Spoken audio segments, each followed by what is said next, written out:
Thanks for checking out another clip of the Cashflow Contractor. We'd love to have you as a part of our audience. Click subscribe wherever you get your podcast. I want to go deep into this, but your last W-2 job, you were brought in as a CFO for an electrical contractor, industrial, you said, right?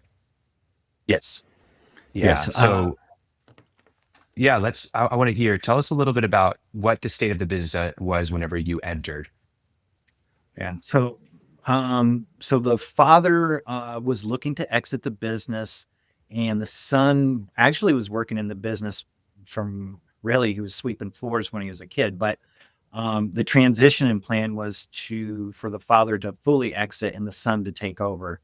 And one of the problems that the company had, they reached to about $27 million in revenue, and I call it growing broke. So they reached to $27 million, and their systems and you know controls were out of whack. And the father wanted to exit the business, but didn't want to really give the son a business that one is not profitable and not really running, in the manners that it should be. Can, can you break They down really quick when you say growing broke and you say Yeah, the that's systems great. were broken? Can you give some like clear examples of what that really looks like? Yeah. So this happens so many times. There's kind of like revenue pillars out there. Like you could say 5 million to 10 million. So when you're running a $5 million business versus a $10 million business, it's a totally different business. And the business owner is just running it as a $5 million business.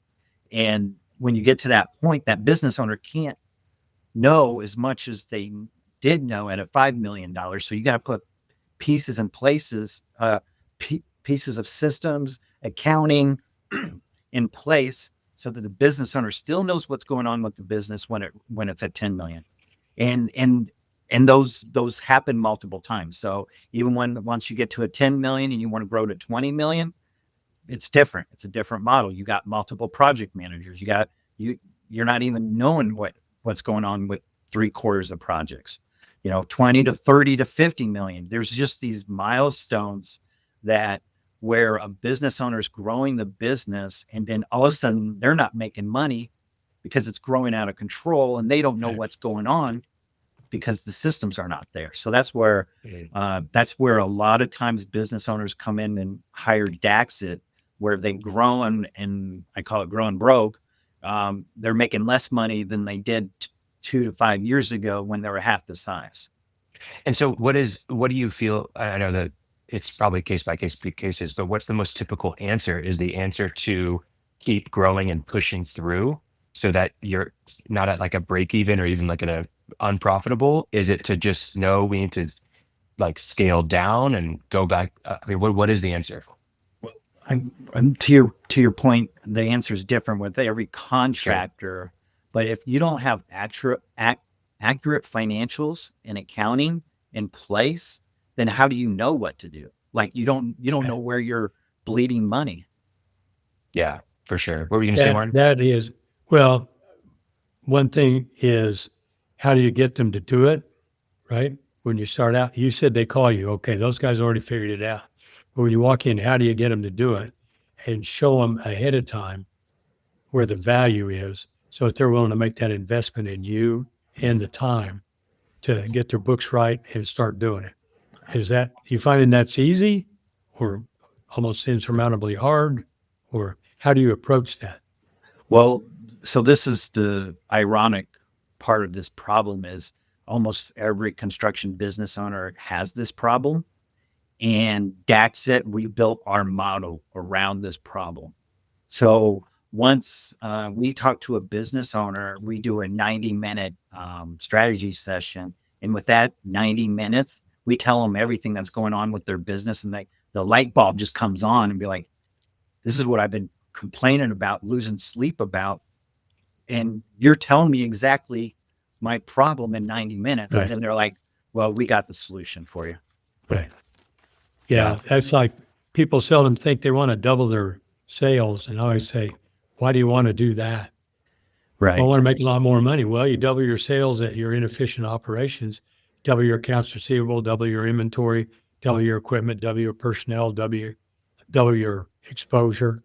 And But you're saying that when you present that information to them, they jump on, they see it. Yeah. Yeah. And again, it's 20 years of experience of living it. Yeah. So that's the other part of Daxit is like all of my fractional CFOs. We have 6 CFOs. All of them actually work in the construction industry. So, that's a unique prospect that other consultants don't have. Yeah, that's really unique. Real quick, could you give an example of something? Tell our audience, you're doing your 90-minute thing, something that somebody can hear from you right now that would say, oh yeah, I wish I knew that they typically don't. I would say that if your financials are on a roller coaster month to month, if you're making a whole bunch of money one month and losing a whole bunch of money the next month, then your financials are inaccurate and you need some help. Mm. And how does that happen real quickly? Roller coaster, typically. So you typically have a bookkeeper, accounting person, an office manager, a controller, an accounting team that's just recording day-to-day transactions, but they really don't know what they mean. Mm. And that's where a CFO will come in, interpret those transactions, and actually not only do we educate the business owner, we educate the whole accounting department how to run the accounting department. Yeah. Mm. So I want to go back to the example that we're going through with the electrical contractor. So 27 million in revenue, growing broke. Father wants to exit the business, pass it on to his son, but doesn't want to pass on an unprofitable business or a mess and just cause a bunch of stress in his son's life. So when you came in, I'm assuming you basically went through the process that you're going through now, where you're just getting the financials accurate. What were some of the things that very specifically were problems that you noticed right away? Yeah. So in this scenario, I think the accounting department was about 5 or 6 people, and the controller was running it. And the controller was overworked and was not really interpreting any of the data. So when the data or the financials were presented to the business owners, it didn't make sense. They weren't accurate.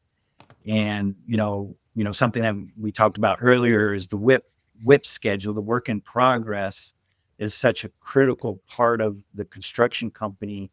And everybody says, "Oh, I know a WIP schedule. I understand the WIP schedule. We have a WIP schedule," but there's a different level of interpretation when you apply a WIP schedule strategically.